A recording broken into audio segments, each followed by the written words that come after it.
Hello बच्चों। तो ये आज हमारे पास हम 2022 वाला पेपर है, उसमें कुछ क्वेश्चंस हैं। आए उससे रिगार्डिंग उनके बारे में बात करता हूँ। ये तो आसान सा कि क्वेश्चन थे हमारे पास में, बट फिर भी फंडामेंटल कॉन्सेप्ट तो इनमें होता ही होता है। तो अभी जरा इसको हम डिस्कस करते हैं। यहाँ पर आप लोग सब लोग देख सकते हैं। जैसे ये मेरे पास एक सवाल दिया हुआ है, Neil Bartlett reacted molecular oxygen with PtF6 to get a compound O2 plus and PtF6 minus. यहाँ पर आपको दिख रहा होगा शायद, ये O2 प्लस है और ये PtF6 माइनस है। He repeated the experiment with xenon, xenon के साथ उन्होंने सेम एक्सपेरिमेंट किया in place of O2 to get another substance which was found to be mixture of compound with two of them being XCA plus PtF6। ये इस तरह से बना दिया। अगर आप यहाँ पर ध्यान दें इस वाले पार्ट पर, अगर आप यहाँ पर ध्यान दें इसमें, अगर इसको मैं देखना चाहूँ यहाँ पर तो बहुत डिटेल बात कर सकता हूँ कि एक तो अपने पास यहाँ पर क्या हुआ कि ये जो PT है अपने पास, ये PtF6 है। PtF6 आप देख सकते हैं, इसकी हमने यहाँ पर O2 के साथ बात करी और O2 के साथ बात करेंगे तो आप देख सकते हैं इससे कंपाउंड क्या बनाया। इसने यहाँ पर कंपाउंड बनाया O2, ये प्लस में हो जाएगा और ये PT जो है वो आपका F6 के हिसाब से बात की जाती है, इसके ऊपर चार्ज माइनस आ गया। ये अपने पास कंपाउंड बना। यहाँ इस कंपाउंड के बारे में बात करें अगर हम यहाँ पर, तो आप इजीली बोल सकते हैं इस कंपाउंड को अगर देखा जाए तो इस कंपाउंड के बारे में बात की जाती है तो आप देख सकते हैं O2 प्लस है। According to the molecular orbital theory अगर आप देखेंगे तो ये इसके पास जो कंपाउंड होगा हमारे पास में, इसका बिहेवियर जो आएगा वो अपने पास क्या हो जाएगा, बोलिए क्या हो जाएगा, ये पैरामैग्नेटिक बिहेवियर आपका यहाँ पर आ जाता है। O2 प्लस है और इसके पास आप जानते हैं हमारे पास 15 इलेक्ट्रॉन होंगे, तो उसका जो बॉन्ड ऑर्डर भी होगा वो अपने पास क्या हो जाएगा, वो 2.5 हो जाएगा, क्योंकि इसके पास 15 इलेक्ट्रॉन है। तो O2 MO के हिसाब से आप इसको बातचीत कर सकते हैं, समझ सकते हैं।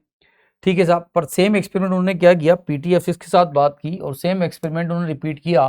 तो उन्होंने बोला कि भाई अगर मैं यहाँ पर जो है ये जो PtF6 है, इस PtF6 के साथ में अगर हम यहाँ पर जिनोन ले लेते हैं, जिनोन ले लेते हैं तो उसने दो कंपाउंड यहाँ पर बना दिए। आप देख सकते हैं क्वेश्चन में भी गिवन है आपके पास, यहाँ पर ये दिया हुआ है। अगर आप इसके अंदर देखते हैं तो उसमें उन्होंने दो कंपाउंड बनाए। एक कंपाउंड आपको यहाँ पर दे रखा है, ये XeF जो होगा, XeF प्लस वाला पार्ट दे रखा है और ये PtF6 जो है आपके पास, ये इसके पास माइनस चार्ज दिया हुआ है। और दूसरा जो कंपाउंड उन्होंने बनाया ये अपने पास क्या हो जाएगा, यहाँ पर आप देख सकते हैं Xe प्लस है और ये PT और F6 जो है अपने पास यहाँ पर क्या है, माइनस आ गया। These for the two compounds तो ये बना दिए। आप यहाँ पर देख सकते हैं साफ साफ कि जिनोन की ऑक्सीडेट 0 है। यहाँ पर बात करता हूँ तो इसकी ऑक्सीडेशन स्टेट +2 है और यहाँ पर इसकी ऑक्सीडेशन स्टेट +1 है। 0 से +2 जा रहा है, मतलब इसका ऑक्सीडेशन हुआ। यहाँ पर भी ये +1 में गया तो ऑक्सीडेशन हुआ। तो यहाँ पर हमारे पास सॉरी क्या हो रहा है, ऑक्सीडेशन हो रहा है। अगर ऑक्सीडेशन हो रहा है इसका मतलब आप समझ जाओ कि ये अपने पास ये Xe जो है वो अपने पास क्या होगा, Ra हो जाएगा। Ra मतलब क्या हो गया, रिड्यूसिंग एजेंट की तरह बिहेव करेगा। तो यहाँ पर ये बात की जा रही है इस वाले क्वेश्चन में, जरा देखते हैं कि based on the above information the statement that is true is second ionization potential of Xe is much lower than its first ionization potential. आपको याद होगा, आप लोगों ने पढ़ा भी होगा कि अगर जिनोन है, हम जिनोन के बारे में बात करें और जिनोन से हमारे पास अगर आप देखें, मैं जिनोन से जो है अगर यहाँ पर इसको एक इलेक्ट्रॉन रिमूव करता हूँ तो Xe प्लस में जाएगा, एक और रिमूव करता हूँ तो Xe +2 में जाएगा। और यहाँ पर आप साफ साफ देख सकते हैं इसका IE1 हो जाएगा और इसका IE2 हो जाएगा। तो ये सेम एलिमेंट के लिए सक्सेसिव आयनाइजेशन एनर्जी क्या होती है, हमेशा बढ़ती ही है, क्योंकि न्यूक्लियस में जितने प्रोटॉन है उतने ही रहेंगे। तो इलेक्ट्रॉन निकलने के बाद रिमेनिंग इलेक्ट्रॉन के ऊपर फोर्स ऑफ अट्रैक्शन बढ़ जाता है। तो successive ionization energy for same element always increases, मतलब आपके पास ये हो जाएगा कि IE1 जो होगा उससे ज़्यादा IE2 होगा। तो फर्स्ट स्टेटमेंट है second ionization potential of Xe much lower than its first ionization, बिल्कुल गलत है, सेकंड वाला ज़्यादा होगा। जब सेकंड वाला ज़्यादा होगा बेटा यहाँ पर, तो ये वाला पार्ट आपका स्टेटमेंट गलत हो गया। फिर first ionization potential of Xe is much lower then first ionization potential of O2। Okay, यहाँ पर भी आप देख सकते हैं अगर ऑक्सीजन है, ऑक्सीजन से मैं यहाँ पर अगर O2 प्लस में जाता हूँ तो ये आपके पास इलेक्ट्रॉन आ गया। आप जानते हैं अगर ये मॉलिक्यूलर है, ये मॉलिक्यूल है, मॉलिक्यूल में से इलेक्ट्रॉन को निकालेंगे तो अकॉर्डिंग टू द MOT जो इलेक्ट्रॉन इज रिमूव किया जाता है वो आपके पास किया जाएगा एंटी बॉन्डिंग मॉलिक्यूलर ऑर्बिटल से। जिनोन आपके पास जानते हैं हमारे पास में, तो Xe के अंदर बात करूंगा तो ये तो आपके पास फुल फिल्ड होगा, ये फुल फिल्ड होगा। तो यहाँ पर आप देख सकते हो एंटी बॉन्डिंग मॉलिक्यूलर ऑर्बिटल जो होगा वो अपने पास क्या होगा, वो हायर एनर्जी का होगा। अगर वो हायर एनर्जी का होगा तो वहां से इलेक्ट्रॉन को आसानी से निकाला जा सकता है। कहने का मतलब क्या हुआ कि IE, इसका आपके पास IE1 बोल सकते हैं। तो यहाँ पर साफ साफ पता चल सकता है कि IE1 ऑफ XE अगर आप देखें और IE1 ऑफ O2 में बात करूंगा तो जिनोन का अगर आप बात की जाएगी तो जिनोन में फुलफिल्ड ऑर्बिटल होने की वजह से यहाँ पर इसका IE जो होगा आपके पास ज़्यादा होगा O2 से। वो बोल रहा है first ionization potential of X is much lower, नहीं वो ज़्यादा होगा, इसीलिए second statement is also going to be wrong, ये भी अपना यहाँ पर गलत हो जाता है। Xe में एक साइनिक bond with F in one of the above compound, no Xe थोड़ी बनाना बेटा, Xe की जगह XeF प्लस जो होगा वो अपने पास यहाँ पर बना देता है, इसलिए ये भी गलत हो गया। लास्ट वाला पार्ट आप साफ साफ देख सकते हैं, तो इसका मतलब क्या बचा, एक ही ऑप्शन बचा आपका, वही सही है। वो सही क्यों है हमारे पास, साफ साफ देख सकते हैं, क्योंकि जिनोन यहाँ से यहाँ पर क्या है +2 में जा रहा है, मतलब इसका ऑक्सीडेशन हुआ, इसका ऑक्सीडेशन हुआ तो क्या होगा आपके पास, रिड्यूसिंग की तरह काम करेगा, तो वही Xe act as a reducing agent in above reactions. तो यहाँ पर भी ये 0 से +1 में जा रहा है, तो आपका करेक्ट आंसर आया D4 दिल्ली। तो आप देख रहे हो थोड़ा बहुत इस क्वेश्चन में आपने देखा, एक तो सिंपल सक्सेसिव आयोनाइजेशन एनर्जी का कॉन्सेप्ट यूज हुआ, सेम एलिमेंट के लिए सक्सेसिव आयोनाइजेशन एनर्जी होती है वो हमेशा बढ़ती है, एक तो ये कॉन्सेप्ट नंबर 1 यूज हुआ। दूसरा एमओ का कॉन्सेप्ट हुआ, मॉलिक्यूलर ऑर्बिटल थ्योरी के हिसाब से O2+ तो पैरामैग्नेटिक होता है और आराम से उसको भी आयनाइज किया जा सकता है। तो ये पहली बार आपने देखा इस क्वेश्चन के माध्यम से। Normally what we can do कि होता क्या है कि आप सिंपल एलिमेंट की आयोनाइजेशन एनर्जी कंपेयर करते हो, आपने की होगी जैसे नाइट्रोजन ऑक्सीजन की कर लिया आपने, नाइट्रोजन हाफ फील्ड तो ज़्यादा हो जाता है, आपने एलिमेंट की आयोनाइजेशन एनर्जी कंपेयर किया है। Now here what we are doing, इन्होंने जिनोन जो है वो इनर्ट होता है, फुलफिल्ड होता है, ऑलमोस्ट इनर्ट होता है, मतलब इलेक्ट्रॉन आसानी निकालना भी मुश्किल होगा, इसलिए IE1 जो जिनोन की ज्यादा होती है, वो भी हमने किसके साथ, मॉलिक्यूल के साथ आयोनाइजेशन एनर्जी कंपेयर कर दी। ओ भाई कभी देखा क्या आपने, तो यहाँ पर O2 में आप जब एमओ डायग्राम बनाते हैं तो एंटी बॉन्डिंग में molecular orbital, anti bonding molecular orbital के अंदर इलेक्ट्रॉन होते हैं और वो हायर एनर्जी का ऑर्बिटल होता है, तो वहां पर से इलेक्ट्रॉन को निकालना आसान होगा, क्योंकि एंटी बॉन्डिंग जब बनता है जब हमारे पास डिस्ट्रक्टिव इंटरफेरेंस होता है, तो न्यूक्लियस के बीच में जो इलेक्ट्रॉन की डेंसिटी क्लाउड कम होता है उनके ऊपर अट्रैक्शन कम होता है, वहाँ रिपल्शन ज़्यादा होता है, जहाँ रिपल्शन ज़्यादा होगा वहाँ पर इलेक्ट्रॉन को निकालना आसान हो जाता है। तो इस क्वेश्चन में मेन पार्ट ये था जो नॉर्मली बच्चों को आइडिया नहीं होता, how to compare the ionization energy of molecule. ठीक है, तो ये इसमें इसका पार्ट था। तो ये बहुत ही सिंपल सा क्वेश्चन आपके सामने यहाँ पर देखा हमने कर लिया। अगले पार्ट पर चलते हैं, हमारे पास में ये अपने उसका है नहीं, मेरे लाइक जो क्वेश्चन है मैं बोलते ये, this is also very good question. Our industrial process use NaCl, CaCO3, H2 and N2 as raw material to obtain NaSCO3, that is called sodium bicarbonate। Na plus SCO3 minus होता है, ये solid form में आपके पास मिल जाएगा, sodium का bicarbonate है। इसके अंदर हमारे पास यहाँ पर आप एक्स्ट्रा नॉलेज देख सकते हैं, इनमें हाइड्रोजन बॉन्डिंग भी हमारे पास होती है। अब यहाँ पर उन्होंने H2 N2 के साथ रिएक्शन कर रहा है, H2 N2 के साथ रिएक्शन कर रहा है, क्या बना रहा है, अमोनिया। फिर CaCO3 अगर देखा जाएगा हीट किया तो ये अपने पास CaCO3 अराउंड 1000 डिग्री सेंटीग्रेड पर हीट होने पर कैल्शियम का ऑक्साइड प्लस CO2 बनाता है। NaCl आपके पास आप जान सकते हैं हमारे पास स्ट्रॉन्ग बेस और स्ट्रॉन्ग एसिड का सोल्ट है, एक्वस मतलब पानी में हम यहाँ पर ले रहे हैं, तो CO2 के साथ NH3 और ये मिलके सोडियम का बाइकार्बोनेट बनाएगा। आप समझ रहे हैं ये बना कैसे, हमारे पास सोडियम का बाइकार्बोनेट बना अमोनियम क्लोराइड, देखो ये बन कैसे रहा है, यहाँ पर आप थोड़ा सा देख सकते हैं। आपके पास ये क्या होता है बेटा, ये H2O और ये CO2, H2 और CO2 मिलके क्या बनाता है हमारे पास में, कार्बोनिक एसिड बनाता है। कार्बोनिक एसिड ब्रेक हो गया हमारे पास H+ बनाएगा और साथ में HCO3 बनाएगा। सोडियम जो होगा यहाँ पर इन दोनों से अगर आप देखेंगे तो आपके पास HCO3 मिलेगा, सोडियम आपको यहाँ से मिला, सोडियम ने क्या किया, सोडियम ने बाइकार्बोनेट के साथ सोडियम का बाइकार्बोनेट बना दिया, और H+ जो होगा वो अमोनिया के साथ हमारे पास जो H+ है, ये H+ क्या कर रहा है यहाँ पर, ये आप देख सकते हो अमोनिया के साथ बेटा यहाँ पर ये, इसके पास तो एक भी इलेक्ट्रॉन नहीं है, तो अमोनिया के साथ बात करूंगा तो अमोनिया के पास लोन पेयर होता है, तो अपने पास ये लुइस क्या करेगा, यहाँ पर लुइस बेस की तरह काम करेगा और H के साथ मिलकर NH4+ बना देगा, जो Cl के साथ अमोनियम क्लोराइड बना रहा है। ये तो हुआ इस रिएक्शन के बारे में बात, पर प्रश्न ये नहीं है। क्वेश्चन क्या है जरा उस पर फोकस करते हैं। क्वेश्चन ये है कि of the following substances present in the system those which can be heated together in another separate chamber to reduce consumption of primary raw material in this process। ये प्राइमरी रॉ मटेरियल्स आपके पास यहाँ पर दे रखे हैं, बोलो हाँ या ना, दे रखे हैं। अब मैं इनमें से किस किस को हीट करूं यहाँ पर आप देखेंगे अलग से, तो जिससे कि अपना काम यहाँ पर हो जाए। तो यहाँ पर अगर आप देखें ध्यान से सुनिएगा, ये इसका जो मेन पार्ट दे रखा है, अगर मैं यहाँ पर आपसे बोलूँ तो मैं क्या कर सकता हूँ, जैसे CaO, मैं यहाँ पर इसका आंसर बता दूँ, मेरे पास मैंने CaO को और मेरे पास यहाँ पर NH4Cl है, NH4Cl आपके पास ये बना बाई प्रोडक्ट है, ये अपने पास यहाँ पर अगर बात की जाती है तो इसको आप बोल सकते हैं ये बाई प्रोडक्ट है। इसको मैंने ले लिया यहाँ पर NH4Cl को, और साथ में मैंने क्या कर दिया यहाँ पर ये CaO, ये जो दे रखा है ये भी सॉलिड फॉर्म में। ये आपका इक्वेशन दोनों को मैंने ले लिया। दोनों को लेके मैं अगर यहाँ पर बात करता हूँ, जरा ध्यान दीजिएगा, दोनों को यहाँ पर आप ले सकते हैं। अब इनकी रिएक्शन के बारे में बात करें। CaO हमारे पास सॉलिड फॉर्म में दे रखा है, यहाँ पर आप ध्यान दीजिएगा, तो ये सॉलिड फॉर्म में दे रखा है, यहाँ पर मेरे पास में सॉलिड फॉर्म में है बेटा। तो यहाँ पर हम वाटर भी ले लेते हैं क्योंकि एक एक्वस फॉर्म में दे रखा है, तो हमने थोड़ा वाटर डाल लिया ताकि CaO भी हमारे पास चला जाए। अब आप देख सकते हो कैल्शियम का ऑक्साइड होता है सेकेंड एक ग्रुप का है, तो ये कैल्शियम का ऑक्साइड जो होगा वो बेसिक नेचर का होगा। अमोनियम क्लोराइड का मतलब होता है एक्वस सॉल्यूशन में होता है अमोनिया जो होगा।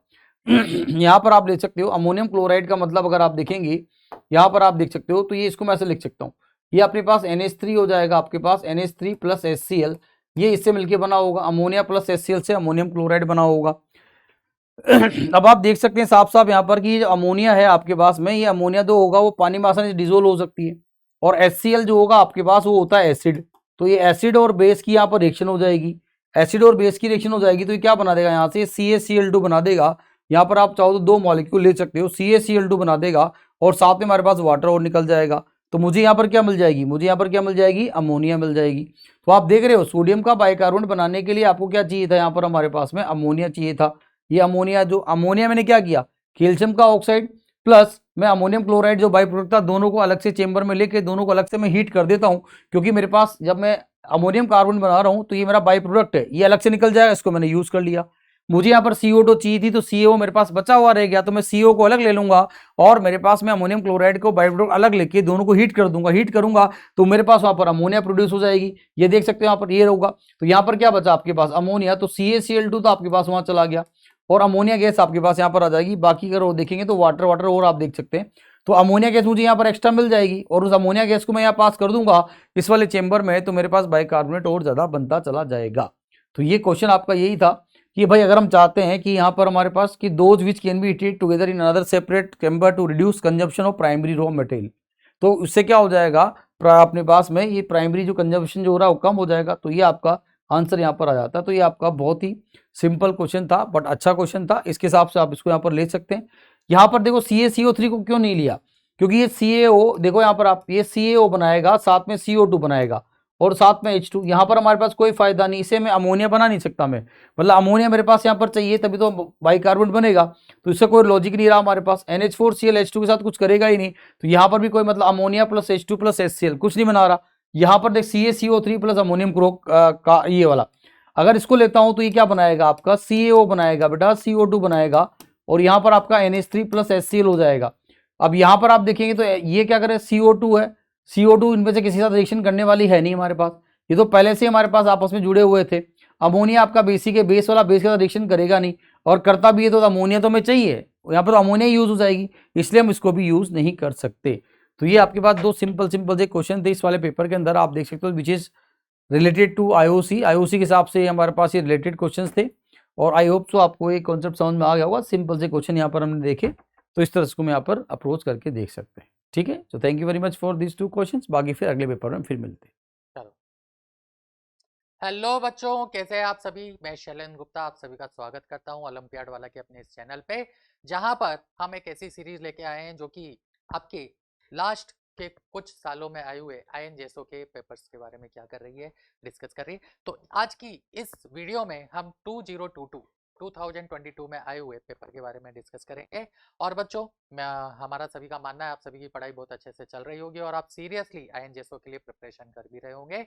और पिछला वीडियो जो था उसमें हमने 2023 में आए हुए पेपर्स को क्या किया था, डिस्कस किया था। तो स्टार्ट करते हैं हमारे इस आज के वीडियो को, जिसमें हम 2022 के पेपर को क्या कर रहे हैं, डिस्कस कर रहे हैं। अब बच्चा, इसमें बहुत सारे क्वेश्चंस आए हैं, लेकिन इन क्वेश्चंस में से एक क्वेश्चन बहुत ही अच्छा है, जिसको हम बोलते हैं फायर एक्सटिंग्विशर वाला क्वेश्चन, और उसमें डिफरेंट तरीके की हमें प्रॉब्लम्स यहाँ पर उसने पूछी है और दी हुई भी है। ठीक है, तो करते हैं स्टार्ट। तो बच्चों, ये जो क्वेश्चन है ये आपसे 2022 में पूछा हुआ है, 12 मार्क्स का ये क्वेश्चन है, सब्जेक्टिव क्वेश्चन है, और बहुत ही पहले अच्छे से आपको समझा रखा है कि कैसे आग लगती है, क्या क्या सब्सटेंस उसके लिए, क्या क्या चीज़ें उसके लिए रिक्वायर्ड होती है, और बाद में फिर डिफरेंट कंडीशंस आपको दी हुई है कि क्यों ना आग बुझाने के लिए हम पहले ये वाली कंडीशन यूज़ कर लें, फिर ये वाली कंडीशन यूज़ कर लें, और फिर ये वाली कंडीशन यूज़ कर लें, और क्या उससे कोई आग बुझेगी या नहीं भी बुझेगी। ये सब इस प्रॉब्लम में बहुत अच्छे से आपको बताया भी गया है और आपसे पूछा भी गया है, और आपकी जो सोचने समझने की शक्ति है किसी भी सब्जेक्ट को लेके, वो इस प्रॉब्लम में क्लियरली देखने को मिलती है। तो सबसे पहले हम प्रॉब्लम समझते हैं कि प्रॉब्लम में दिया हुआ क्या है। उसने बोला है कि most fire required 3 component to sustain the combustion. वो बोल रही है कि ज़्यादातर जो आग लगती है उसके लिए 3 कंपोनेंट लगते हैं। ठीक है, तो हम एक ट्रायंगल बना देते हैं। पहला कंपोनेंट क्या है कि फ्यूल होना चाहिए जिसका हम कर पाए कंबशन। अब कंबशन करेंगे तो ऑब्वियसली बात है किससे रिएक्ट करेगा, ऑक्सीजन से रिएक्ट करेगा, तो कंबशन के लिए ऑक्सीजन की रिक्वायरमेंट होगी, और किसी भी कंबशन को रिएक्शन को कराने के लिए इनिशियल एनर्जी आपको लगती है, और उसको फर्दर सस्टेन कराने के लिए भी आपको हीट की रिक्वायरमेंट होती है। तो ये 3 चीजें हैं, यानी फ्यूल होना चाहिए, ऑक्सीजन होना चाहिए, और हीट होनी चाहिए to initiate and sustain the combustion. आगे बोल रहा है to control unwanted accidental fire various method are used to extinguish fire depending on the nature of material being burn. ठीक है, तो वेरियस मेथड हम क्या कर रहे हैं, यूज कर रहे हैं किसको बुझाने के लिए, आग को बुझाने के लिए। अब उसने बोला है कि different types of fire being fuelled by the following material, कि जो आग लग सकती है वो इनमें से इन पांच डिफरेंट वे में से किसी भी एक वे में लग सकती है। जैसे कि जो कागज होते हैं, जो आपके पेपर्स होते हैं, उन पेपर्स में आग लग जाए। दूसरा क्लोथ्स, क्लोथ आपने देखा होगा कि रिसेंटली अभी आपने सुना भी होगा कि किसी कंट्री में एक बहुत बड़े लेवल पे शादी हो रही थी, और सडनली कहीं से कोई चिंगारी आई, या कोई जो फायर क्रैकर्स था उसकी जो चिंगारी आई, और जो टेंट वहां पे लगे हुए थे शादी समारोह में, उसने वो चिंगारी पकड़ ली, और उसकी वजह से वो पूरा का पूरा जो प्लेस था वो पूरा किस में तब्दील हो गया, ये आप सभी जानते हैं। तो वहां पर भी क्या हुआ था, टेंट में जो कपड़ा यूज किया गया था उस कपड़े से वहां पर बहुत ही भयानक आग लगी थी। आप सर्च करेंगे तो अभी रिसेंट 2 से 3 मंथ पहले की घटना है, मैं उसके ज़्यादा डिटेल में नहीं जाना चाहूँगा। तो क्लोथ की वजह से भी आग लग सकती है। और क्या लग सकती है कि वेजिटेबल ऑयल्स क्या हो जाए, जगह जगह फैल जाए और वो चिंगारी पकड़ ले, तो उसकी वजह से आग लग सकती है। पेट्रोल बहुत कॉमन सी चीज़ है, पेट्रोल आप सभी ने नाम सुना होगा, और आपने देखा भी होगा कि कभी कोई आपने दुर्घटना सुनी हो कि इस रिफाइनरी में ये पेट्रोल का कलेक्शन रखा हुआ था, यहाँ पर सडनली कुछ आग लग गई। इलेक्ट्रिकल वायरिंग, शॉर्ट सर्किट से भी आपने मूवीज़ में बहुत बार देखा होगा, शॉर्ट सर्किट होती है और उससे क्या होता है, आग लग जाती है। तो ये 5 डिफरेंट वे हैं जिसके बेसिस पे क्या हो सकती है, फायर कैच कर सकती है। आगे बढ़ते हैं। उसने बोला है कि different kind of fire extinguisher strategies are effective for different fires. यार we look at 4 common strategies, 4 common strategies उसने बताई है फायर को बुझाने के लिए। पहला क्या है, स्प्रिंग वाटर, हम क्या करते हैं, पानी डाल दें। पानी डालोगे तो उसने पहला ही क्वेश्चन आपसे पूछा है कि spraying water can not extinguish fire due to petrol. Petrol में लगने वाली आग को नहीं बुझा सकता, क्यों नहीं बुझा सकता, which property of water and petrol prevent water from extinguishing petrol fire. ऐसी कौन सी प्रॉपर्टी है वाटर की जो उसे पेट्रोल की आग बुझाने से रोक रही है। तो आपको पता है कि पानी की डेंसिटी क्या होती है, पेट्रोल से ज़्यादा होती है। आपने सुना होगा ice float on water, ice तो सॉलिड है फिर भी पानी पे फ्लोट कर रही है। क्यों फ्लोट कर रही है, क्योंकि आइस की डेंसिटी कम होती है। तो उसी तरह से वाटर की डेंसिटी क्या होता है, वाटर की डेंसिटी ज़्यादा होती है किससे, पेट्रोल से। ठीक, तो जब आप पेट्रोल की सरफेस पे आग लग रही है उस पर पानी डालोगे तो पानी क्या करेगा, उसमें नीचे की तरफ आके सेटल हो जाएगा, और सरफेस पे अभी भी क्या है, पेट्रोल है, तो ये कंटिन्यूसली कम्बस्ट होता रहेगा। जबकि चाहिए क्या था, लेट्स से ये पेट्रोल है और ये पेट्रोल की सरफेस है जहाँ पर क्या लग रही है, आग लग रही है। जैसे ही आप पानी डालोगे तो पानी क्या करेगा, पेट्रोल में नीचे आके इकट्ठा होगा। तो इससे पेट्रोल की सरफेस तो अभी भी ऑक्सीजन के कांटेक्ट में, तो वो तो फायर क्या करेगी, कंटिन्यू रखेगी। होना क्या चाहिए था कि ये पेट्रोल की सरफेस पे है, हम ऐसा सब्सटेंस डालें कि जो कि इसकी सरफेस को कवर कर ले, बट पानी वो सरफेस को कवर नहीं कर पाएगा, इसलिए पेट्रोल से लगने वाली आपको वो बुझा नहीं सकता। अमंग द फायर, ठीक है बच्चों, तो क्वेश्चन 1 डन हो गया। क्वेश्चन नंबर 2 बोल रहा है among the fire sustains by material 1 to 5। Material 1 to 5 ये हमें दिए हुए हैं, प्रीवियस में हमने देखा ये कि 5 तरीके जिनसे हमारी आग लग सकती है। ठीक है, which can be extinguished by spraying water, मतलब हम पानी डाल रहे हैं, पानी डालने से हम किस किस की आग बुझा सकते हैं। तो पेपर स्टेक्स, यस, पेपर से लगने वाली आग को हम बहुत आसानी से बुझा सकते हैं।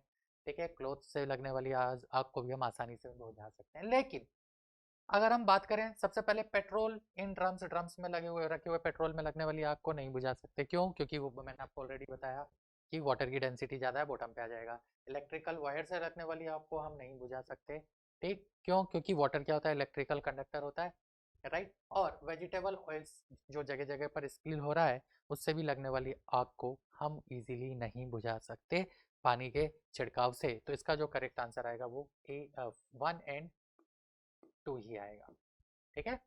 क्योंकि पानी के डालने से वो क्या करेगा, हीट को रिमूव कर देगा। पानी पानी हीट को रिमूव कर देगा, तो हम कागज जो ड्राई चीजें, कागज और क्लोथ से लगने वाली आग को क्या कर सकते हैं, बुझा सकते हैं। अब वो बोल रहा है third, which of the 3 component of fire is are reduce immediately by water spraying, ठीक है। 3 कंपोनेंट ऑफ फायर्स हैं, उसमें से कौन सा सडनली इमीडिएटली क्या हो जाएगा, रिमूव हो जाएगा। तो बच्चों आपको पता है कि जैसे ही आप पानी डालोगे, पानी डालते ही पानी जैसे ही स्प्रे करोगे, वो एनर्जी को एब्जॉर्ब करेगा, इवोपरेट होगा, वेपराइज होगा, तो उसमें जो हीट प्रोड्यूस हो रही थी उसको सडनली, उसको इमीडिएटली क्या कर देगा, रिमूव कर देगा। और ऑक्सीजन के कांटेक्ट को भी वो क्या कर देगा, कम कर देगा। देखो 3 कंपोनेंट कौन कौन से हैं, फ्यूल है, ऑक्सीजन है एंड हीट है। तो वो इमीडिएटली हीट को तो रिमूव कर रहा है, क्यों? क्योंकि पानी क्या हो जाएगा, इवोपरेट हो जाएगा, ठीक है। उसके बाद वो ऑक्सीजन, अब वो जब इवोपरेट होगा तो वाटर वेपर के फॉर्म में बाहर निकलेगा, वेपर का वहां पे क्लाउड बन जाएगा, ठीक है। वेपर का जैसे ही क्लाउड बनेगा तो वो थोड़े टाइम के लिए ऑक्सीजन की भी क्या कर देगा, वहां पे कम ही कर देगा। तो ऑक्सीजन को भी क्या कर रहा है वो, which of the 3 component of fire is are reduce immediately by water spraying. तो ये कंपोनेंट यहाँ पर क्या हो जाएंगे, इमीडिएटली रिड्यूस हो जाएंगे। तो 2,3।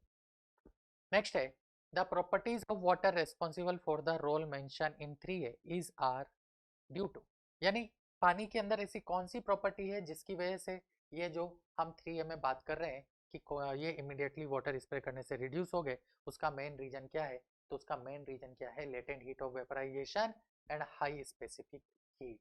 ये 2 रीजन है बच्चों, जिसकी वजह से क्या हो रहा है कि 2 कंपोनेंट इमीडिएटली रिमूव हो रहे हैं। आपको पता है कि latent of heat of vaporization, तो पानी को जैसे ही छिड़काव करोगे वो एनर्जी को एब्जॉर्ब करेगा, एनर्जी एब्जॉर्ब करेगा, वेपराइज होगा, कूलिंग इफेक्ट आपको देखने को मिलेगा, टेम्परेचर आपका क्या हो जाएगा, डाउन हो जाएगा, ठीक है। फिजिकल स्टेट चेंज हो गई, और फिजिकल स्टेट चेंज होती है तो लेटेंट हीट ऑफ वेपराइजेशन भी चेंज हो जाती है, ठीक है। और हमारी स्पेसिफिक, अगर टेम्परेचर डाउन होता है तो स्पेसिफिक हीट अभी हमारी क्या हो जाती है, डिक्रीज हो जाती है। तो ये 2 प्रॉपर्टी है पानी की जो कि रेस्पॉन्सिबल है, जिसकी वजह से फ्यूल और जिसकी वजह से हीट और ऑक्सीजन क्या हो रहे हैं, इमीडिएटली सुपर सप्रेस हो रहे हैं। अब इसके बाद देखो बच्चों, यहाँ पर हमने जो क्वेश्चन देखा है, इस क्वेश्चन में उसने सेकंड केस में क्या किया, एक और फायर एक्सटिंग्विशर बना दिया। ये जो फायर एक्सटिंग्विशर है, इसमें यहाँ पर क्या है, NaCO3 प्रेजेंट है। और NaCO3 हमें देखो यहाँ पे ये हिस्ट्री दे रखी है कि सबसे पहले पेटेंट कराया था कार्लियर ने, बाद में उसको मॉडिफाई किया किसने, ऑलमन एंड एम ग्रेंगर ने, ठीक है। ये हिस्ट्री दे दी, ये हमारे काम की नहीं है, हमारे काम की इसमें 2 ही चीजें हैं कि सबसे पहले उसने क्या किया, उसने फायर एक्सटिंग्विशर बनाया जिसमें NaCO3 से उसको फिल किया, जैसा कि आप देख पा रहे हो, और यहाँ पर एक सील लगा दी जिसमें उसने H2SO4 फिल कर दिया। अब आप लोगों ने पढ़ा हुआ है, और अगर नहीं पढ़ा तो ये चीज़ आपको पता होना चाहिए कि कोई भी स्ट्रॉन्ग एसिड अगर सॉल्ट से रिएक्ट करके वीक एसिड बना रहा है तो वो रिएक्शन फॉरवर्ड डायरेक्शन में मूव करती है। तो यहाँ पर अगर हम बात करें तो जैसे ही H2SO4 क्या होगा, कॉन्टेक्ट में आएगा किसके, NaHCO3 के, वो क्या करेगा, H2CO3 बना देगा, और H2CO3 फर्दर डिसोसिएट होता है किसमें, H2O एंड CO2 में, ठीक है। वो किस में डिसोसिएट हो रहा है, H2O एंड CO2 में।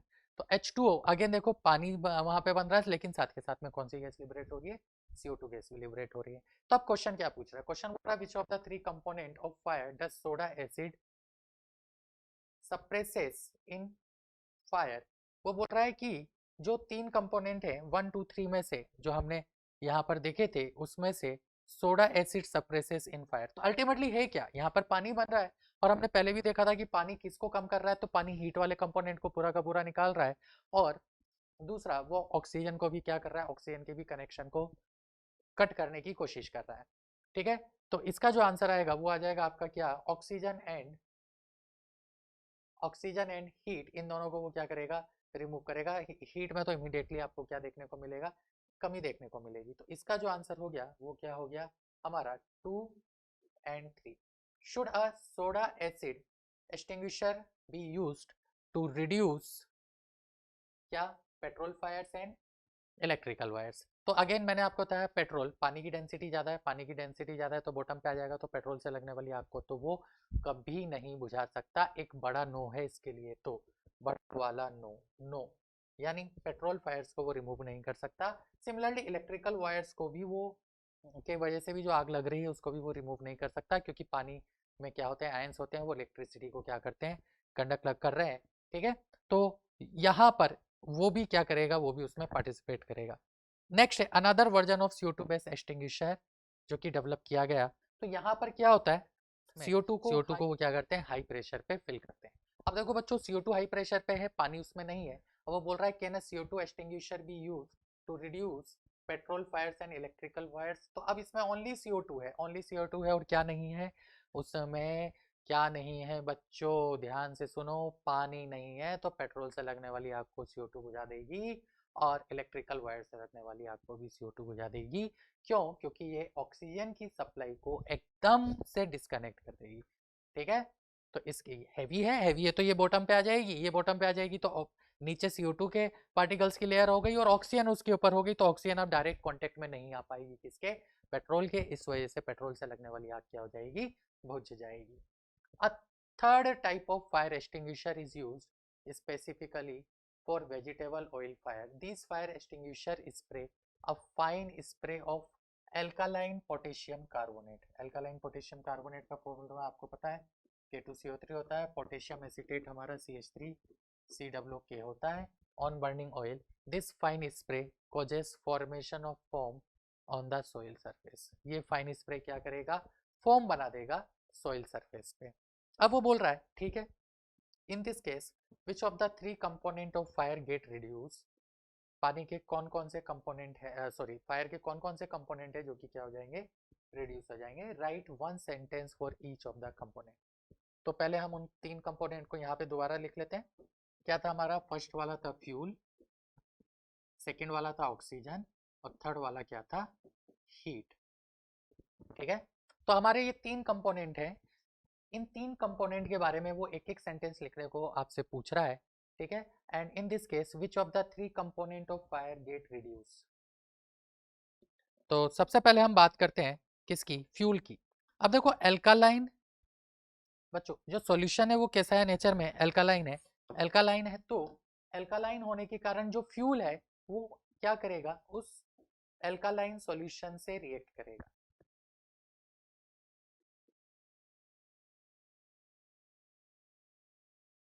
और क्या बना देगा, सॉप्स बना देगा। और जो पानी है, पानी क्या कर देगा, वहां पे फॉर्म बना देगा। पानी वहां पर क्या कर रहा है, फॉर्म बना रहा है, यानी सॉप्स, हमारे सॉप्स भी प्रिपेयर फॉर्म हो रहे हैं यहाँ पे, यानी फ्यूल क्या हो गया, रिएक्ट कर गया तो फ्यूल खत्म हो गया, और पानी जो था वो भी यहाँ पर क्या हो गया, फॉर्म बना दे रहा है। तो ये दोनों क्या कर रहे हैं, ये दोनों आग को बुझाने का काम कर रहे हैं।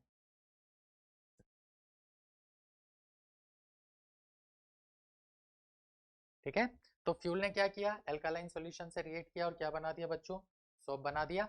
और वाटर क्या कर रहा है, फोम बना देता है। तो फोम क्या हो जाएगा, वहां पे ऑयल की सरफेस पे आ जाएगा, है ना, ऑयल की सरफेस पे आ गया। और ये जो सोप होते हैं या फोम होते हैं वो लेस फ्लेमेबल होते हैं, लेस फ्लेमेबल होते हैं, तो यस ये तो रिड्यूस हो जाएगा। ठीक है, ये तो हमारा आंसर होगा। ऑक्सीजन, अब देखो क्या हो रहा है कि वो पूछ रहा है कि कौन कौन से रिड्यूस हो जाएंगे, तो ऑक्सीजन भी रिड्यूस हो जाएगा। क्यों? क्योंकि वो एयर, जब ये फॉर्म बन रहा है तो ये ऑयल और किसके बीच में आ रहा है, या आपके जो एयर है और ऑयल के बीच में फॉर्म की लेयर आ जाएगी, तो उसका कनेक्शन क्या हो जाएगा, डायरेक्ट ऑयल से हट जाएगा। डायरेक्ट ऑयल से हटने के कारण जो ऑक्सीजन है वो भी क्या हो जाएगी, रिड्यूस हो जाएगी। तो ये भी हमारा तीसरा कंपोनेंट है हीट। पानी डाल रहे हो ना, पानी है वहां पे, तो पानी क्या करेगा, हीट को एब्जॉर्ब करेगा, खुद वेपराइज हो जाएगा, तो हीट में भी क्या हो जाएगी, कमी हो जाएगी, कूलिंग इफेक्ट देखने को मिलेगा। तो ये भी हमारी क्या हो जाएगी, रिड्यूस हो जाएगी। तो वो पूछ रहा है कि कौन कौन से तीन कंपोनेंट रिड्यूस होंगे, तो यहाँ पे तीनों कंपोनेंट का आंसर होगा यस, और तीनों के बारे में अब आप डिटेल में एक्सप्लेनेशन लिख सकते हो। तो ये हो गया A part. B part, which of the other kind of fires, अच्छा कौन कौन सी है, 1 2 4 एंड 5। 1 हमारी कौन सी थी, पेपर वाली थी, ठीक है बच्चों। सेकंड हमारी कौन सी थी, सेकंड हमारी क्लॉथ वाली थी, फोर्थ हमारी कौन सी थी, पेट्रोल वाली थी, और लास्ट हमारी कौन सी थी, इलेक्ट्रिकल वायर वाली थी।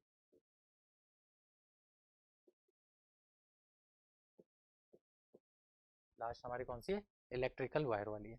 तो विच of the other kind of fire can be extinguish using this extinguisher. ठीक है, तो paper, cloth, petrol, electrical wire, इनमें से, इन चारों में से कौन कौन सी फायर को हम बहुत ही इजीली एक्सटिंग्विश कर सकते हैं। तो बच्चों इसका आंसर आएगा पेपर एंड क्लॉथ। ये तीनों चीजें रिड्यूस हो रही है, बट इन तीनों चीजों के रिड्यूस होने और खत्म होने में फर्क है। वो बोल रहा है कि कौन सी थ्री कंपोनेंट गेट रिड्यूस, तो रिड्यूस तो तीनों हो रहे हैं बट खत्म नहीं हो रहे। तो इस वजह से हम पेट्रोल और इलेक्ट्रिकल वायर्स में इस तरह के फायर एक्सटिंग्विशर को यूज करने से बचते हैं। हम वहां पर ज्यादातर कौन सा फायर एक्सटिंग्विशर यूज करते हैं, CO2 फायर एक्सटिंग्विशर यूज करते हैं। क्यों करते हैं, क्योंकि यहाँ पर देखो बच्चों, पानी थोड़ा तो है, पानी तो है, पानी का फर्क तो पड़ रहा है। ठीक है, तो अगर वो पूछे विच of the other kind of fire can extinguish using this extinguisher, तो फोम बन रहा है, तो फोम आपके ऑयल की सरफेस पे तो आ जा रहा है। ठीक है, और इसी वजह से वो क्लॉथ की सरफेस पे भी आ जाएगा, पेपर की भी सरफेस पे आ जाएगा, तो ऑक्सीजन की सप्लाई हमारी डायरेक्ट क्या हो जाएगी, कट जाएगी। इस वजह से हम कौन सा यूज कर सकते हैं, हम पेपर और क्लॉथ के लिए ये फायर एक्सटिंग्विशर यूज कर सकते हैं। तो बच्चों ये क्वेश्चन था हमारा, क्वेश्चन नंबर, जो भी नंबर था, 7-8 पार्ट थे इसमें। काफ़ी अच्छा क्वेश्चन था, काफ़ी दिमाग इसमें लगाना पड़ रहा था आपको। बहुत सिंपल सी चीज़ें उन्होंने बहुत अच्छे वे में पूछी थी, बहुत ही नाइस इसका प्रेजेंटेशन था। ठीक है, तो ये थोड़ा सा एक ट्रिकी क्वेश्चन था जिसमें थोड़ा से बच्चे लिखने में कतरा रहे। Hello everyone, my name is Jitendra Kumar and today we are going to discuss the physical part of INJSO paper. Okay, so let's start.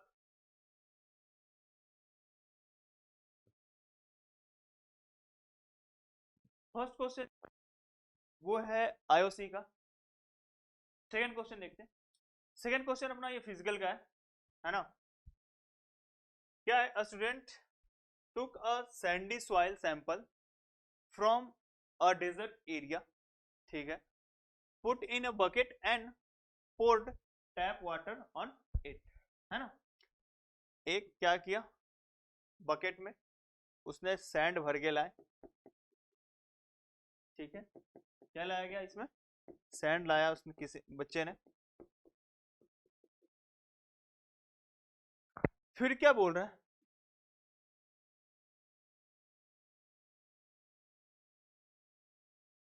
इसमें उसने क्या किया, put it bucket and pot tap water on it.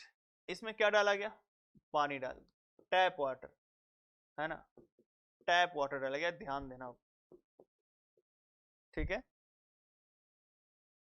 इसमें क्या डाला गया है, tap water डाला गया है, ठीक है। फिर टैप वाटर डालने के बाद, है ना, इसको क्या कर दिया, छोड़ दिया जाता है कुछ देर के लिए, है ना। तो अब जरा सोचे अपन कि एक सैंड का मिक्सचर है जिसमें हमने क्या डाल रखा है ना, पानी डाल रहे हैं, है ना।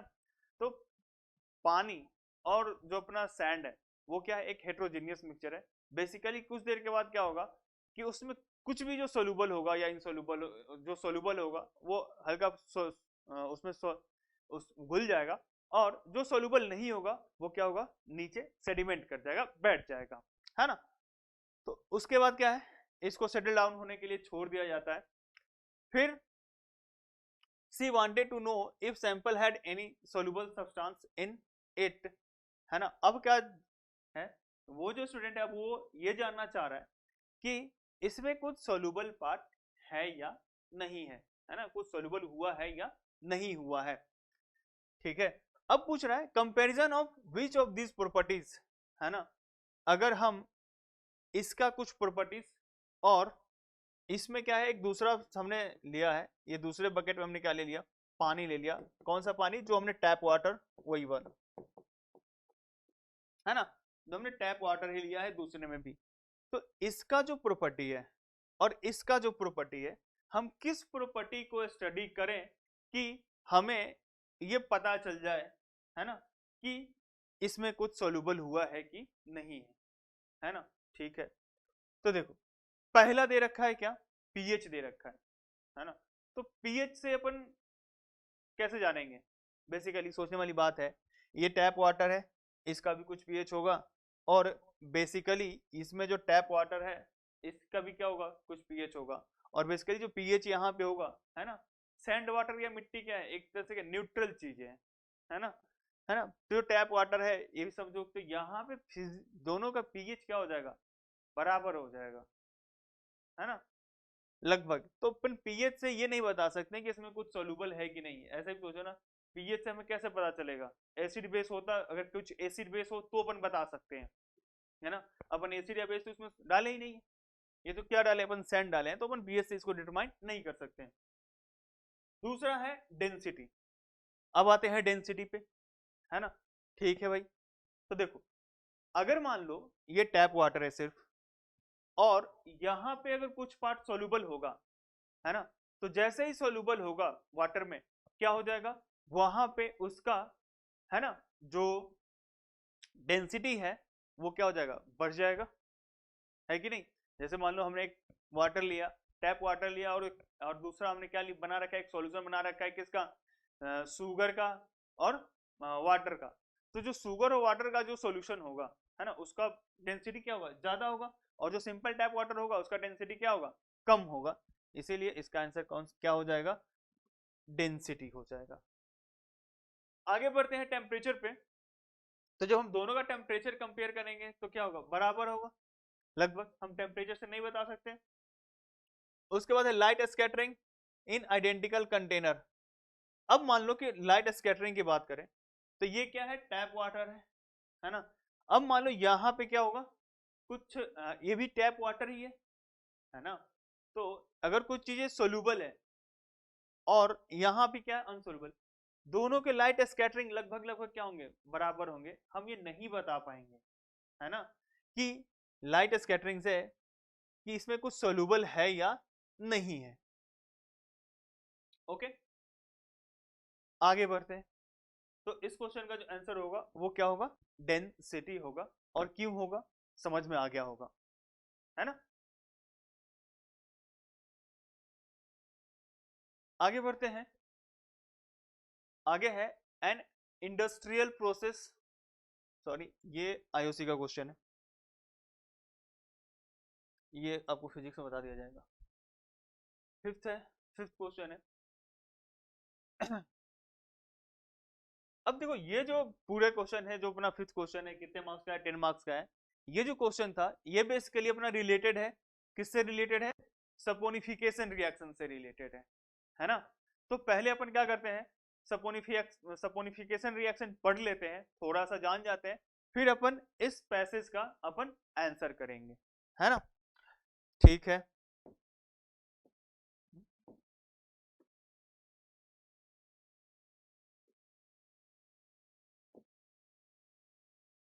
तो सबसे पहले अपन सपोनिफिकेशन रिएक्शन पढ़ लेते हैं। तो बेसिकली क्या होता है सपोनिफिकेशन रिएक्शन, कि जब अपन क्या करते हैं, है ना, ट्राइग्लिसराइड को किसके साथ रिएक्ट करें, बेस के साथ रिएक्ट कराते हैं, तो हमें 100 प्लस क्या मिलता है, ग्लिसरॉल मिलता है ना। ये तो उस रिएक्शन के मेन प्रोडक्ट है ना। तो देखो बेसिकली क्या होता है, ट्राइग्लिसराइड है, ऐसा कोई भी CO CH2 O CH2 और O CH2 है ना, और ये C double bond O R R C double bond O है, ठीक है। इसको अपन सबसे पहले किसके साथ रिएक्ट कराते हैं, एक्वस NaOH के साथ अपन रिएक्ट कराते हैं बेसिकली,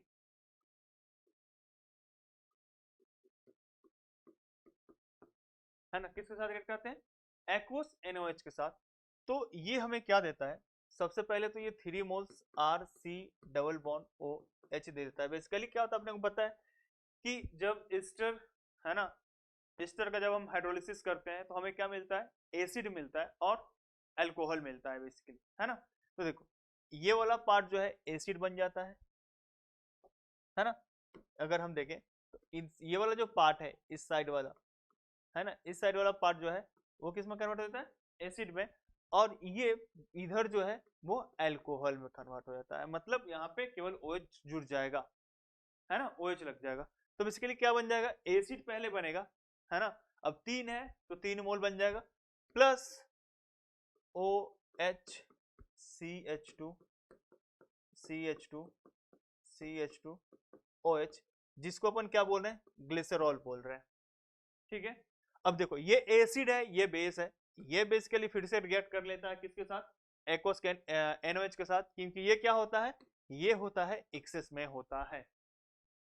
ठीक है, अब एक्सेस में होने के कारण क्या होगा कि ये RC double bond O Na से भी रिएक्ट कर लेगा। ओके, देन, है ना, अब देखो ये बेसिकली अपना क्या है, सॉप है, SOAP, सॉप, है ना, जो अपन यूज करते हैं। ये जो R है, ये जो R ग्रुप है, ये लगभग अपने 17-18 कार्बन के आसपास होता है ना, बहुत लंबा कार्बन चेन होता है यहाँ पे। ठीक, अब देखो ये बन गया ग्लिसरॉल। अब ये क्या होता है, हमें इसका क्या मिलता है, मिक्सचर मिलता है ना। बेसिकली अपन बीकर में क्या लेते हैं, बीकर में अपन लेते हैं इन दोनों को, है ना, और इसको अपन क्या करते हैं, हीट करते हैं पहले, बात ध्यान से समझना, है ना, क्योंकि सारे क्वेश्चन जो आगे क्वेश्चन है इसी पे बेसिस पे। तो अपन क्या करते हैं, इसको पहले हीट कर देते हैं। ठीक, तो हीट करने के बाद, है ना, हीट करने के बाद क्या होता है, हमें इनका मिक्सचर मिलता है ना। अब जरा सोचो इस मिक्सचर में क्या क्या होगा, है ना। अब इसके बाद हम सॉप को प्यूरिफाई करने के लिए हम इसमें NaCl भी डाल देते हैं। ठीक है, और NaCl को इसलिए डालते हैं ताकि वो अपना शेप में आ सके। ठीक है, शेप इन द सेंस कि इसका क्या होता है, ये जब मिक्सचर मिलता है, हमें उस मिक्सचर को प्यूरिफाई करने के लिए अपन उसमें क्या डाल देते हैं, NaCl डाल देते हैं। बात समझ में आ रहा है? तो देखो, तो हम यहाँ पे हमने क्या किया, क्या क्या मिला यहाँ पे, बेसिकली ग्लिसरॉल्डिहाइड मिल गया, सॉप मिल गया, वाटर भी प्रेजेंट होगा, है ना, और NaCl भी प्रेजेंट होगा। ठीक है, हम सबसे पहले इसमें क्या करते हैं, इनके मिक्सचर को लेते हैं, ऑयल और NaOH, कोई भी ऑयल ले लेंगे, NaOH ले लेंगे, उसको अपन क्या करते हैं, सबसे पहले हीट करते हैं, है ना, इसके मिक्सचर को अपन क्या करते हैं, हीट करते हैं, और यहाँ पे जो बनेगा इसको अपन क्या करते हैं, कूल। बात समझ में आ रहा है ना। तो इसको अपन क्या करते हैं, हीट करते हैं पहले, और ये वाला जो स्टेप है यहाँ पे अपन इसको कूल करते हैं, ताकि ये जो सॉप है वो सॉप क्या हो सके, अच्छे से जम सके, है ना।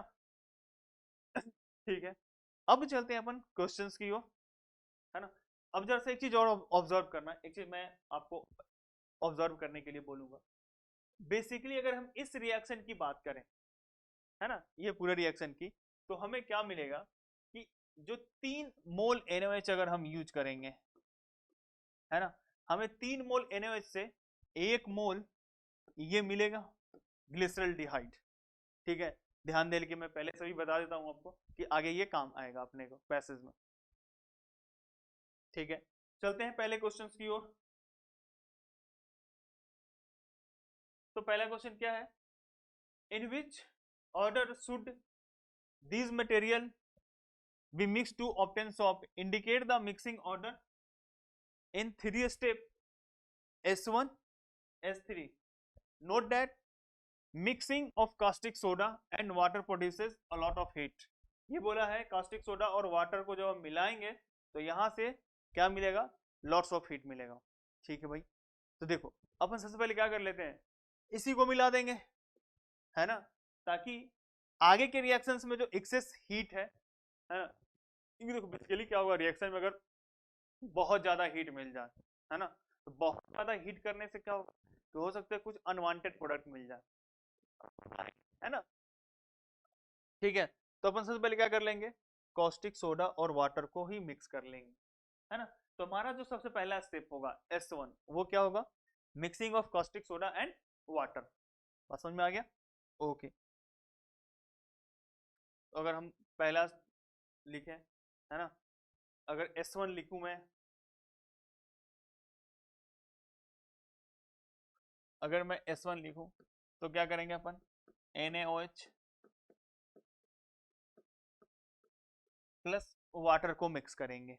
ठीक है, उसके बाद क्या करेंगे S2 में जो सेकेंड स्टेप होगा उसमें क्या करेंगे, ये जो बना S1 बेसिकली ये जो अपन ने जो बनाया ये मिक्सचर, इस मिक्सचर को प्लस ऑयल को मिक्स करेंगे। ठीक है, क्या मिक्स करेंगे इसमें, इस NaOH एक्वस NaOH को और ऑयल को मिक्स करते हैं और बेसिकली अपन इसको हीट भी करते हैं बंसन फ्लेम पे, है ना, तभी जाके हमें ये सोपोनिफिकेशन रिएक्शन होता है। ठीक है, तो यहाँ पे जान लो कि यहाँ पे क्या है, हीट रिक्वायर्ड है। ठीक है, अब आते हैं S3 में। अब देखो यहाँ पे जो भी मिलेगा इस S2 में, है ना, इस S2 में ये रिएक्शन हो गया, सपोनिफिकेशन हो गया है समझो, है ना। स्टेप थर्ड में अपन क्या करते हैं, इसमें बस NaCl को डाल देते हैं ताकि अपन जो अपने जो बना है सॉप उसको प्यूरिफाई करने के लिए। ठीक है, तो पहला स्टेप क्या होगा, NaOH plus H2O। Second step क्या हो जाएगा, S1 प्लस ऑयल, और ऑयल मिला देंगे, उसको हीट करते हैं अपन, फिर S2 प्लस NaCl को मिला देते हैं और यहाँ पे इसको कूल करने के लिए अपन छोड़ देते हैं ताकि हमें फाइनल सॉप मिल जाए। आगे बढ़ते हैं, नेक्स्ट क्वेश्चन है,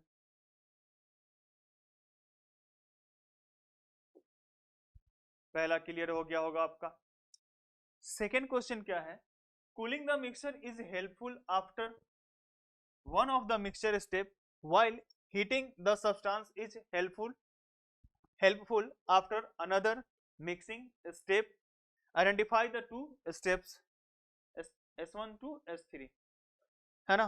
अब हमें ये जो हमने तीन स्टेप लिखा है बेसिकली, है ना, हमने जो ये जो तीन स्टेप लिखा, इस तीन स्टेप को आप में ये बताना है ना, कि किसको हीट करने पे किसको हीट करना है और किसको कूल करना है। तो बेसिकली ये मैंने आपको पहले बता रखा है कि अपन क्या करेंगे, S2 को हीट करेंगे, है ना, क्योंकि बेसिकली ये जो S2 स्टेप है उसमें हीट रिक्वायर्ड होता है, और जो अपन लास्ट स्टेप होता है वहां अपन क्या करते हैं, कूलिंग करते हैं, है ना। तो S2 को क्या करेंगे, हीट, है ना। अगर हीटिंग के लिए बोला जाए, हीटिंग किस में हेल्पफुल होगा, S2 में, और कूलिंग किस में हेल्पफुल होगा, S3 में। ठीक है, आगे बढ़ते हैं, next question.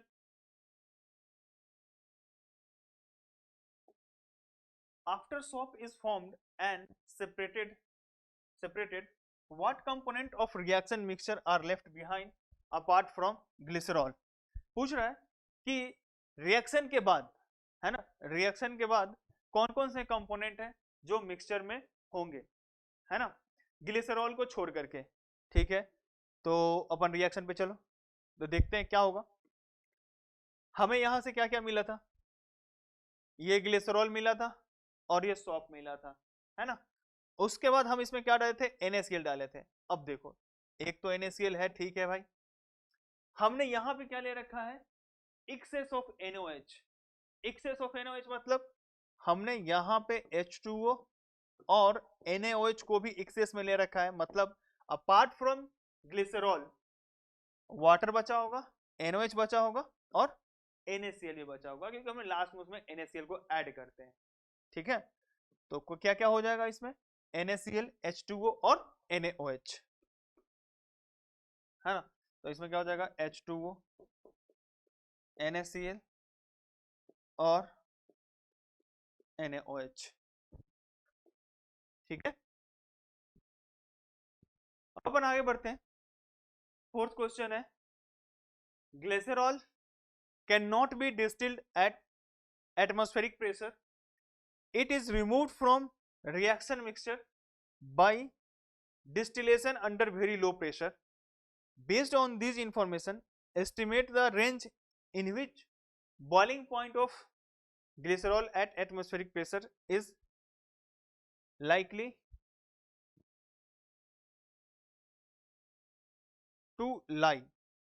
Give the boiling point, given है आपको boiling point कितना है, 78 डिग्री सेल्सियस है। हमसे ये पूछ रहा है, पहले तो बता दिया है कि ग्लिसरॉल को अपन डिस्टिल नहीं कर सकते एटमॉस्फेरिक प्रेशर पे।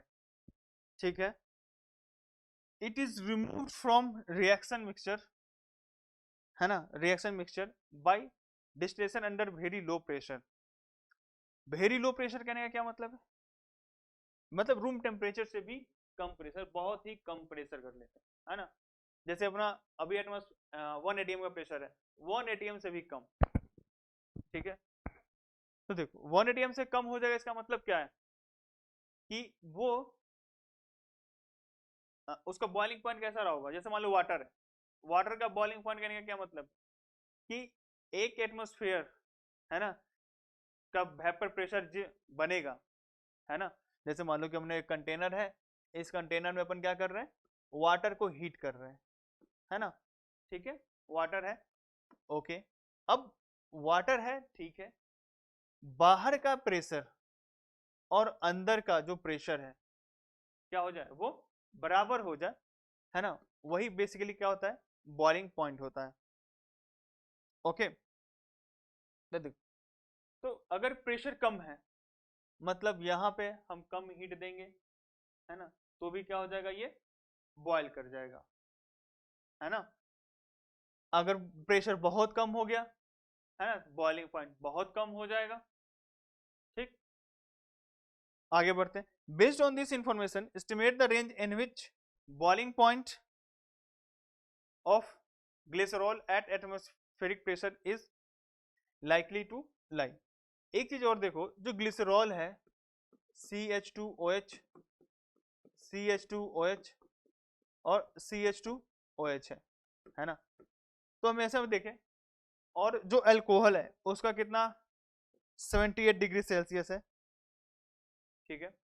अब जरा सोचो आप, यहाँ पे 3 OH है, मतलब यहाँ पे इनके जो मॉलिक्यूल्स होंगे, है ना, इनके मॉलिक्यूल के बीच में बहुत ही ज्यादा क्या होगा, H बॉन्डिंग होगा, हाइड्रोजन बॉन्डिंग होगा। और हाइड्रोजन बॉन्डिंग होने की वजह से क्या होगा, यहाँ पे इसका जो बॉइलिंग पॉइंट है वो काफी क्या हो जाएगा, इंक्रीज कर जाएगा अल्कोहल के कंपैरिजन में, ठीक है। तो अल्कोहल का कितना है, 78 है, ठीक है। और देखा जाए, है ना, तो बहुत ज्यादा हाइड्रोजन बॉन्डिंग होने की वजह से इसका जो बॉइलिंग पॉइंट होगा, है ना, वो हो जाएगा above 110 degree Celsius. D answer होगा इसका, ठीक है।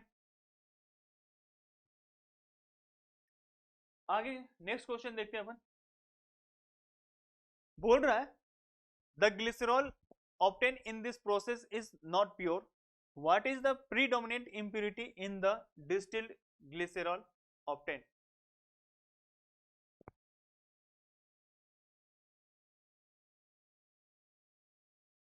कहा गया रिएक्शन, रिएक्शन देखो, यहां पे अपना ग्लिसरॉल बन गया था, है ना।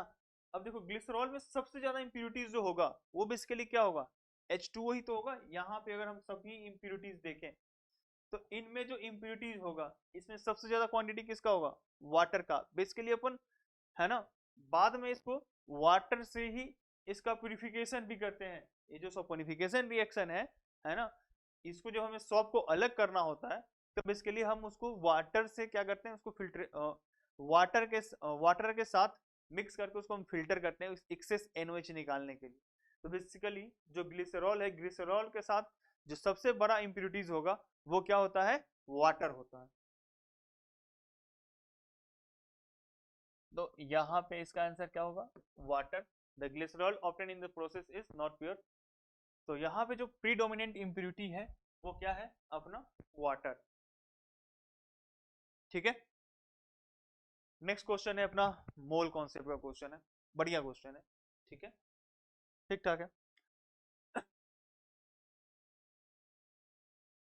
क्या बोल रहा है, during the saponification process 3 molecules of soap and 1 molecules of glycerol are formed by the reaction of 1 molecule of oil with alkali, है ना।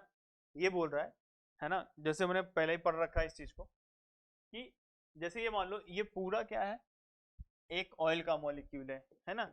ये क्या है, एक मॉलिक्यूल है किसका, ऑयल का।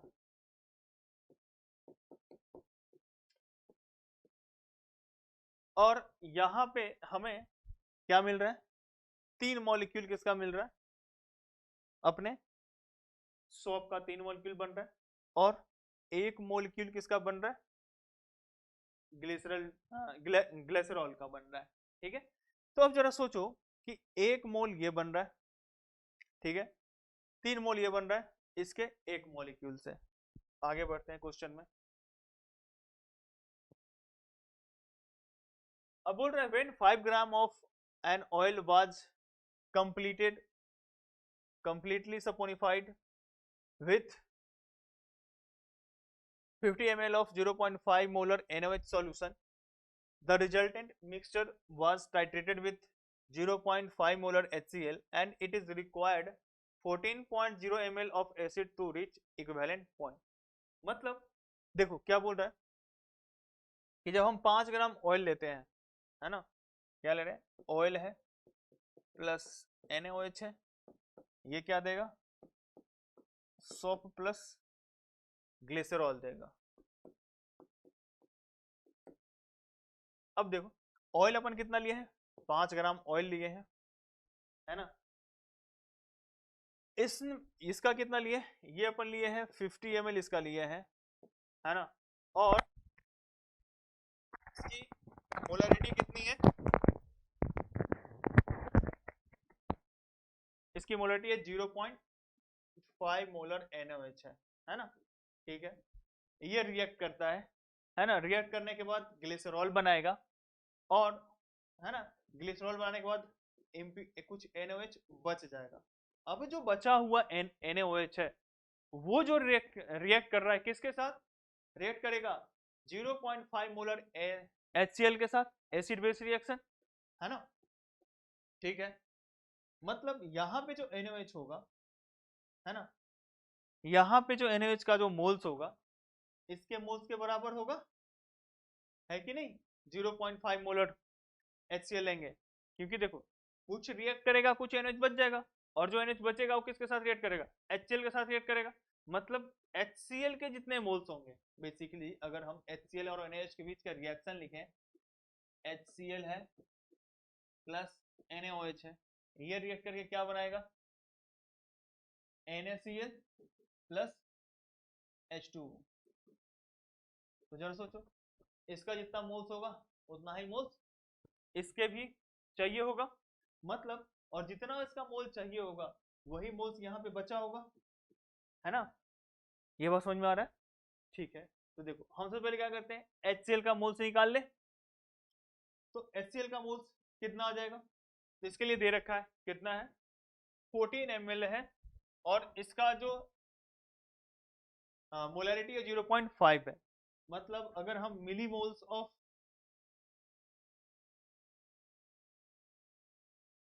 अगर हम बोले मिलीमोल्स ऑफ ये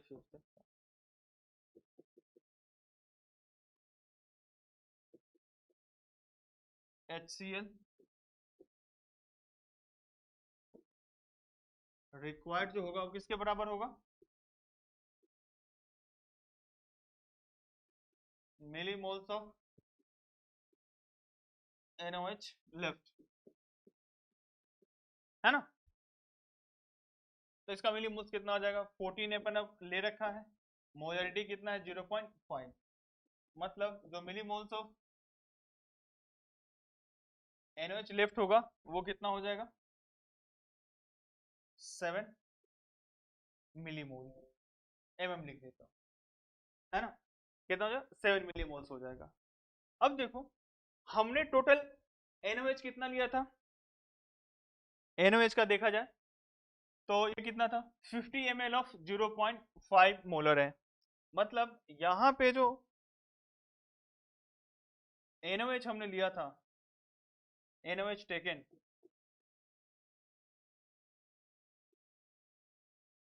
NaOH टेकन कितना होगा 50 इंटू 0.5 मोलर है, मतलब 25 मिली मोल्स हो जाएंगे, है ना, और अगर हम तुमसे पूछे ये तो अपन इतना लिए थे इतना बच गया है, मतलब रिएक्ट कितना किया होगा, number of millimoles of NaOH reacted कितना हो जाएगा 25 माइनस 7 यानी 18 मिलीमोल्स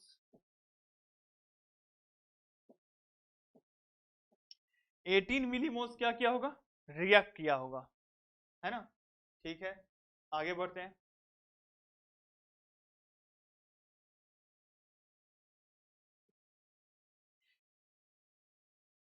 देखो हमसे क्या पूछ रहा है, calculate the amount of glycerol that can be obtain from 1 kg of this vegetable oil. हमें निकालना है कि कितने ग्लिसरॉल बनेगा। ठीक है, अपने को एक चीज पता है कि अगर 3 मोल NaOH रिएक्ट करेगा, है ना, अपन यहां से देखे थे, अभी बताए हैं कि अगर 3 मोल NaOH रिएक्ट करेगा तब जाके कि ग्लिसरॉल के कितने मोल्स बनेगा 1 मोल्स बनेगा। मतलब अगर 18 मिलीमोल्स अगर NaOH रिएक्ट किया है, मतलब इसका ये है कि ग्लिसरॉल कितना बना होगा 18/3, है ना, 6 मिलीमोल्स बन जाएगा। तो देखो अब मैं तुम्हें बता दूं, तो अगर मैं बोलूं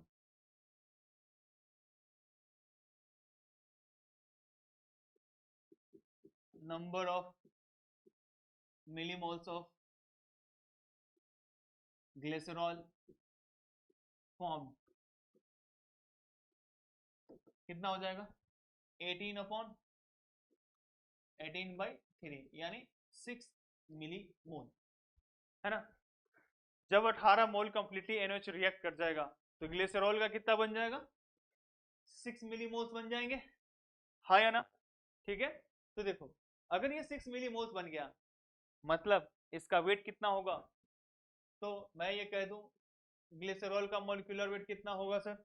तो बेसिकली ग्लिसरॉल का जो मॉलिक्यूलर वेट होता है वो होता है 92, क्योंकि CH2OH है, CH2OH है, CH2OH है ना।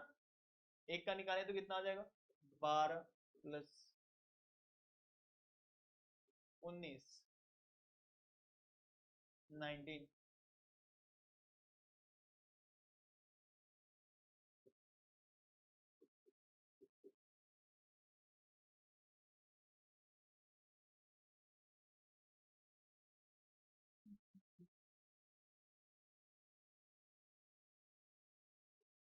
12 × 36 48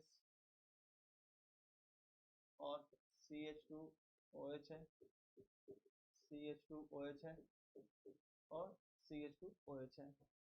तो यहाँ पे 2 4 6 3 9 8 6 14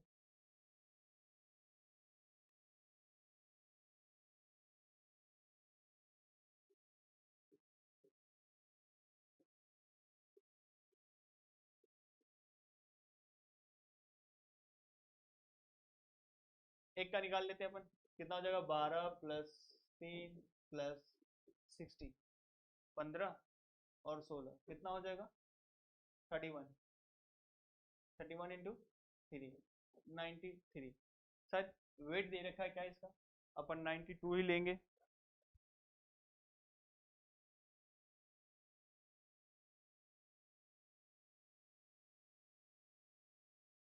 है ना, जो ग्लिसरॉल है उसका मॉलिक्यूलर वेट कितना आएगा 92 आएगा बेसिकली।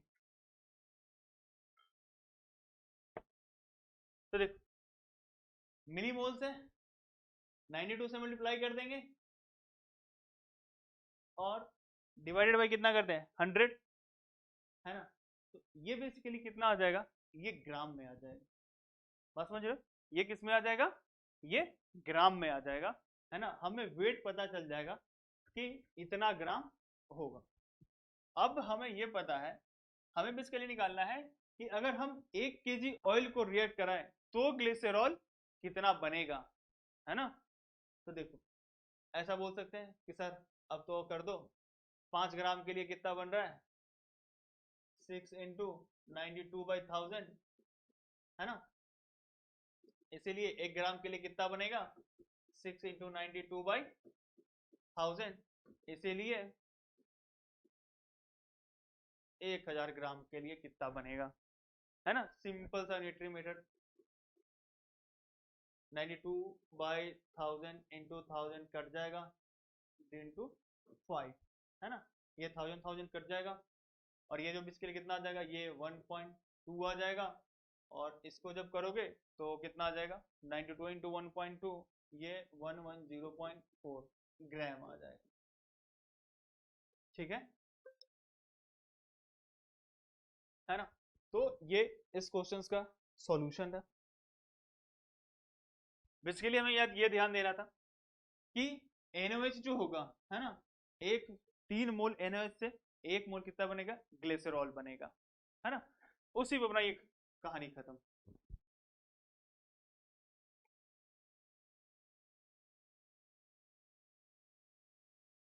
आगे बढ़ते हैं। आगे ये बोला है कि ग्लिसरॉल में be decompose to form acrolein at higher temperature, है ना, एज सोन बिलो। अब बेसिकली क्या है कि जो ग्लिसरॉल बना, है ना, ग्लिसरॉल को जब 60 डिग्री पे हीट करेंगे तो ये किसमें कन्वर्ट हो गया, एक्रोलीन में कन्वर्ट हो गया है। बात समझ में आ रहा है, किसमें कन्वर्ट हो गया, एक्रोलीन में कन्वर्ट हो गया है। तो बोल रहा है if under the salt making condition described in 6:1 in 6, ठीक है, ओके। इसमें बताइए, इसमें जो अपन सॉल्ट बनाया उसमें 1 out of 10 glycerol molecule formed decomposed to acrolein, calculate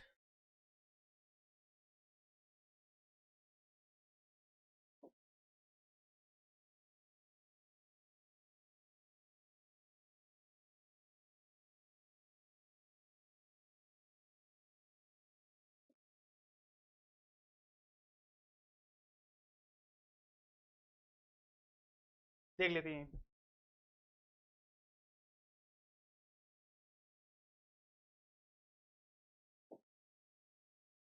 बोला if under the salt making condition described in 6, 1 out of 10 glycerol molecule formed decomposed to acrolein, calculate the amount of glycerol that can be obtained per kg oil।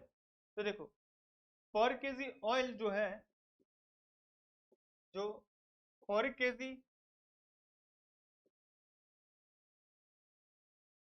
Oil से, पर kg oil से हमें glycerine कितना मिल रहा था, 110.4 ग्राम मिल रहा था।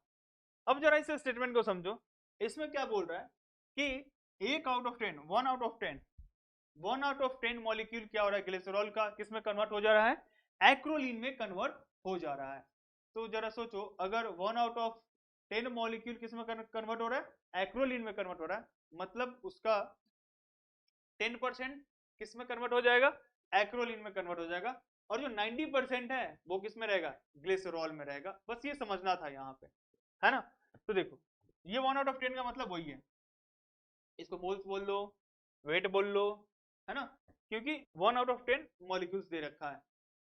ठीक है, तो इसका मतलब ये है कि इसका, है ना, 10% किस में कन्वर्ट हो जाएगा, एक्रोलीन में कन्वर्ट हो जाएगा।